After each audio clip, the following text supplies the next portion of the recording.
मोठी बातमी समोर येते। संजय राऊत राज ठाकरेंच्या भेटीला गेलेले आहेत। संजय राऊत आज सुद्धा राज ठाकरेंची भेट घेत आहेत। शिवतीर्थावर दाखल झालेले आहेत। आजही दोन्ही ठाकरे भावांबद्दलच्या चर्चा होतील आणि त्यानंतर पुढची रणनीती ठरली जाईल। मुंबईमध्ये काही जागांमध्ये तिढा झाला होता, मात्र तिथं अजूनही बातचीत सुरू आहे असं राऊतांनी म्हटलं होतं। मात्र काल मुदत संपल्यानंतर आज पुन्हा शिवतीर्थावर राऊत दाखल झालेले आहेत आणि राज ठाकरेंची ते भेट घेत आहेत। नेमकी या भेटीमध्ये काय चर्चा होणार आहे हे भेटीनंतरच समजेल। मात्र राऊतांनी आज सकाळच्या पत्रकार परिषदेनंतर आता राज ठाकरेंची भेट घ्यायचं ठरवलंय आणि ते शिवतीर्थावर दाखल झालेले आहेत।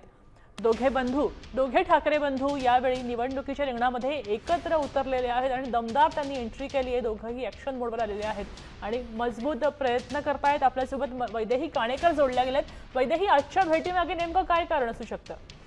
नक्कीच आपण बघतोय की संजय राऊत आता राज ठाकरे यांना भेटण्यासाठी आलेले आहेत। काल रात्री राज ठाकरे, संजय राऊत आणि उद्धव ठाकरे यांच्यामध्ये मातोश्रीवर देखील खलबत झाली होती। आता राज ठाकरेंना भेटायला स्वतः संजय राऊत या ठिकाणी दाखल झालेले बघायला मिळत आहेत। त्याच्यामुळे आता एबी फॉर्म जे आहेत ते भरून झालेले आहेत। आता पुढची याची रणनीती कशा पद्धतीने असेल, कशा पद्धतीनं दौरे आखता येतील, कशा पद्धतीनं नाराज जे उमेदवार आहेत त्यांची मनधरणी कशी करता येईल, या सगळ्या संदर्भात सध्या या बैठकीमध्ये चर्चा होताना बघायला मिळणार आहे।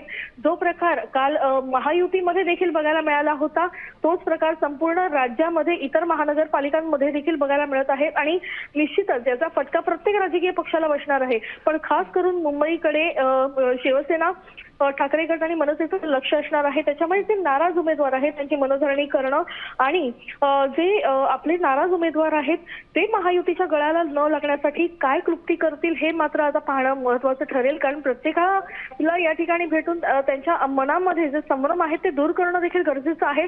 तरच मराठी माणूस एकवटू शकतो आणि तरच एकट्ठा मतं जी आहेत ती मिळू शकतील। मात्र यासाठी नाराज उमेदवार, नाराज कार्यकर्त्यांची मनधरणी महत्त्वाची आहे आणि त्याचा फटका बसू नये यासाठी ही रणनीती या ठिकाणी कृष्णकुंज आणि शिवतीर्थ या निवासस्थानी पाहायला मिळते। नक्कीच, धन्यवाद वैदेही सविस्तर माहितीसाठी। आता नारायणचा मुद्दा आहे, नाराजांची मनधरणी करून त्यांना सुद्धा कामासाठी प्रवृत्त करणं महत्त्वाचं ठरणार आहे।